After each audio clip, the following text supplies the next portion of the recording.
Now we come to deficiency of another hormone, and what is that? That is deficiency of 21 beta hydroxylase. Now, if someone has deficiency of 21 beta hydroxylase, what is going to happen? Deficiency of 21 beta hydroxylase.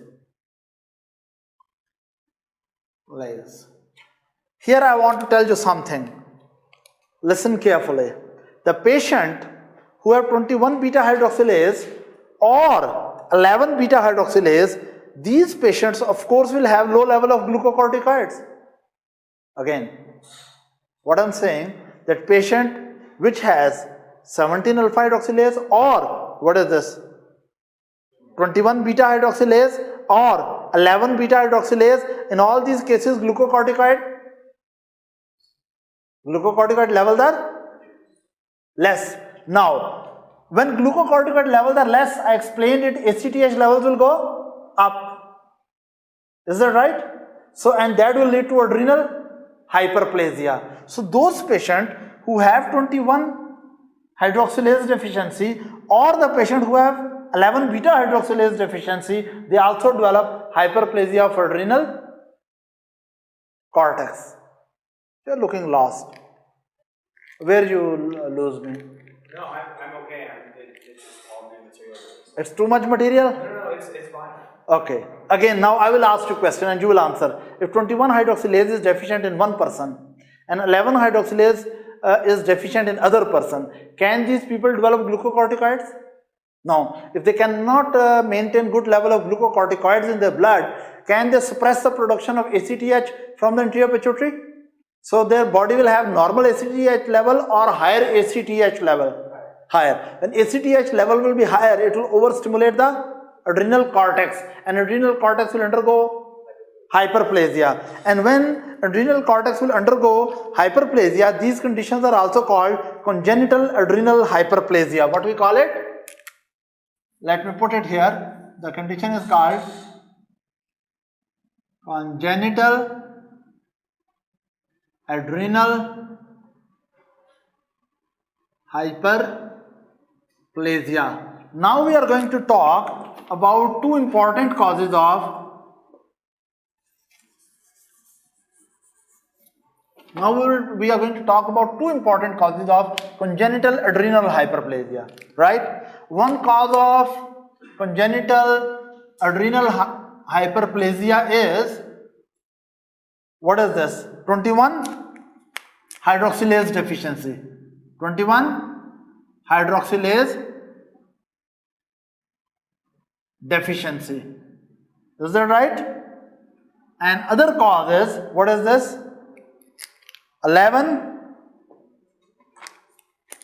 hydroxylase deficiency.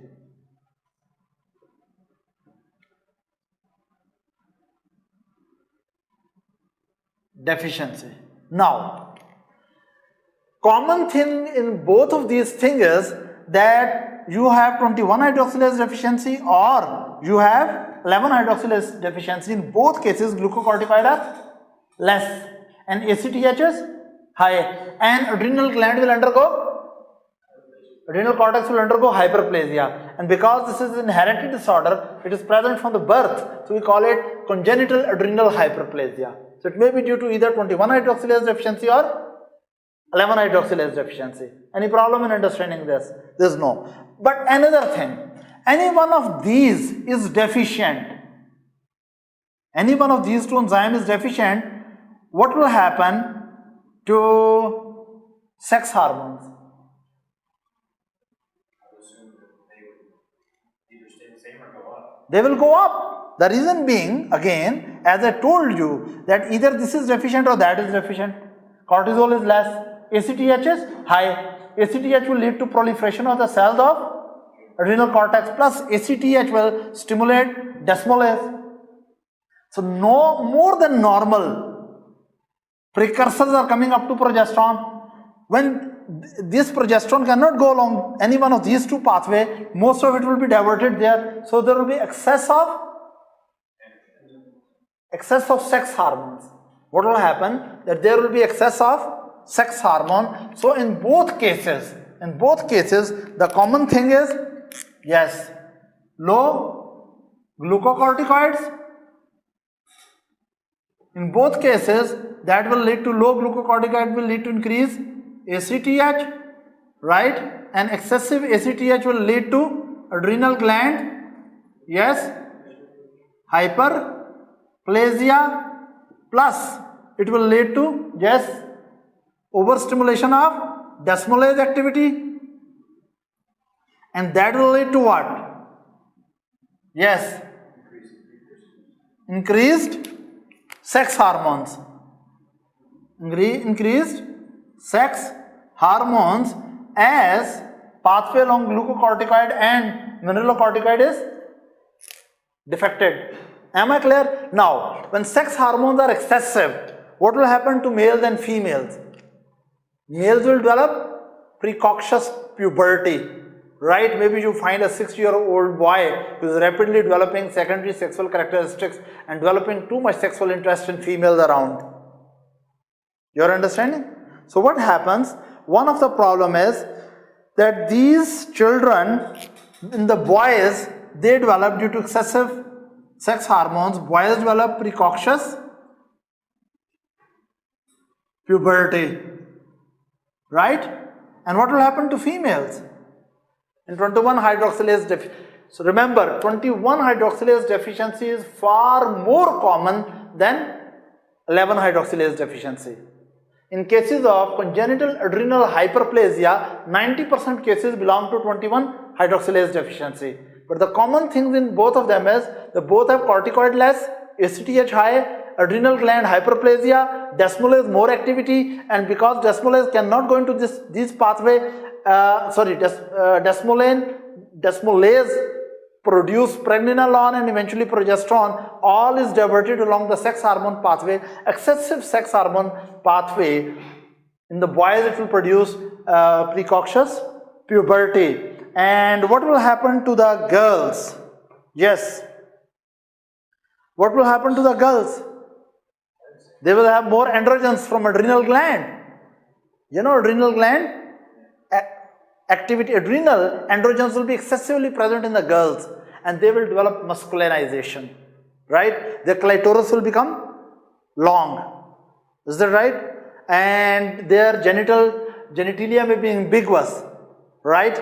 And they will develop here, you are understanding? Masculinization of females. Masculinization of females. Is that right? Due to this reason, we can say when there is 21 hydroxylase deficiency or 11 hydroxylase deficiency, not only adrenal gland undergo hyperplasia, but excessive amount of sex hormones produce genital problems. Due to this reason, these syndromes are also called adrenogenital syndromes. The other name for these syndromes is, yes, what is the other name? Adrenogenital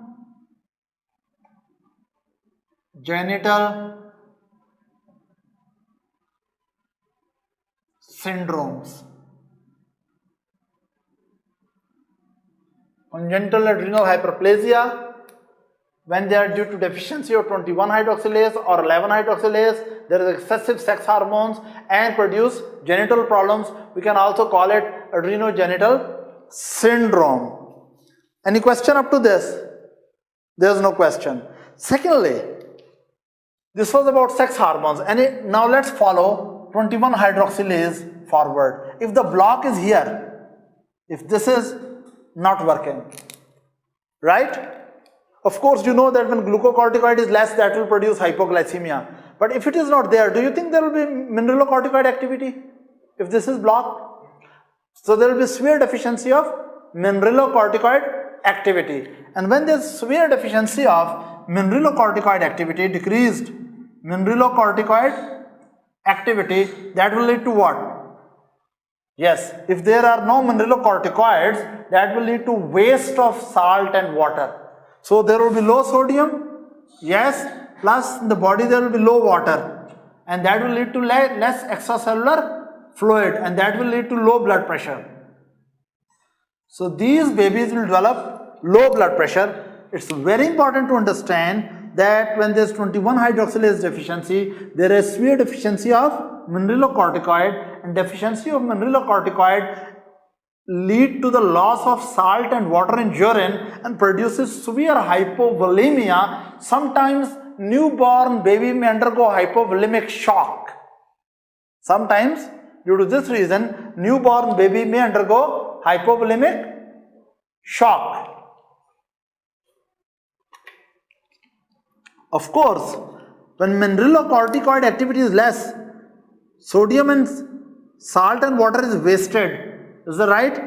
And potassium is retained. You remember aldosterone and related mineralocorticoid, they normally retain salt and water and expel sodium and proton. Now salt and water cannot be retained and potassium and protons cannot be expelled. So there will be hyperkalemia. Are you with me? Right? With that, proton level and acidosis can also occur. When there is no mineralocorticoids, right, salt and water cannot be retained and potassium and protons cannot be expelled out of through the renal tubules, right? So now these things can be fatal, especially severe volume depletion and hypotension can kill the baby, or hyperkalemia can also produce cardiac arrhythmia and produce death, right? So this is a very dangerous situation. Due to this reason, we need to, if there is severe deficiency of enzymes, then we need to replace mineralocorticoid, right? Synthetic mineralocorticoid is available with the name of, yes, fludrocortisone. Fludrocortisone, and this is life-saving, right? Although if there's severe aldosterone deficiency, that can threaten the life, right, due to wastage of salt and water and retention of potassium. So fludrocortisone is one drug which is used to reduce the mineralocorticoid deficiency. Along with that, to manage the deficiency of glucocorticoid, another drug is given, that is dexamethasone. Dexamethasone. Any question up to this? There is no. Now listen carefully. Attention. Last but not the least. Up to now, whatever we have learned, all of this here is true about 21 hydroxylase deficiency. Right? But there is something special about 11 beta hydroxylase deficiency. Now listen carefully. When I said that you have 21 hydroxylase deficiency, or you have, what is this, 11 beta hydroxylase deficiency, in both cases you will develop sex hormone excess. So that is same in both cases. Is that right? Then I said that in both cases glucocorticoid deficiency will be there. Is that right? But a very special different point is that if the patient who is having 11 hydroxylase deficiency, right, this person will accumulate this product because 21 is working. If 21 beta hydroxylase is working, this will produce here a product which is called 11-deoxycorticosterone. Now, 11-deoxycorticosterone has a good mineralocorticoid activity. It has a good mineralocorticoid activity. So what really happens? In 11 beta hydroxylase deficiency, even though 11-deoxycorticosterone cannot be converted into corticosterone, and of course you have deficiency of aldosterone. But still, even if block is here, the block is here, right? 11-deoxycorticosterone which is accumulated, it has good mineralocorticoid activity. Due to that reason, these patients who have 11 hydroxylase deficiency, they don't develop mineralocorticoid deficiency as compared to the 21 hydroxylase. So, a high level of mineralocorticoid activity leads to lot of salt and water retention and high blood pressure. So basically, these patients have high blood pressure, right? And these patients have, yes, low blood pressure. Am I clear to everyone? So again, if you compare, again, congenital adrenal hyperplasia, which is commonly seen in patients with 21 and 11 hydroxylase deficiency. What really happens there? When these deficiencies are there, right, glucocorticoid levels go down, excessive ACTH, that lead to overstimulation of desmolase and sex hormones become excessive. Plus, that lead to hyperplasia of, what was that? Adrenal cortex.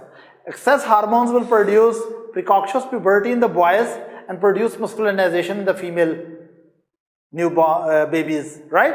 Then, if there's 21 hydroxylase deficiency, there are no mineralocorticoid. So that will produce severe deficiency of mineralocorticoid, and we need to give fludrocortisone along with the dexamethasone. But if block is at 11 hydroxylase, then the accumulation of 11-deoxycorticosterone has enough mineralocorticoid activity, and that will maintain what?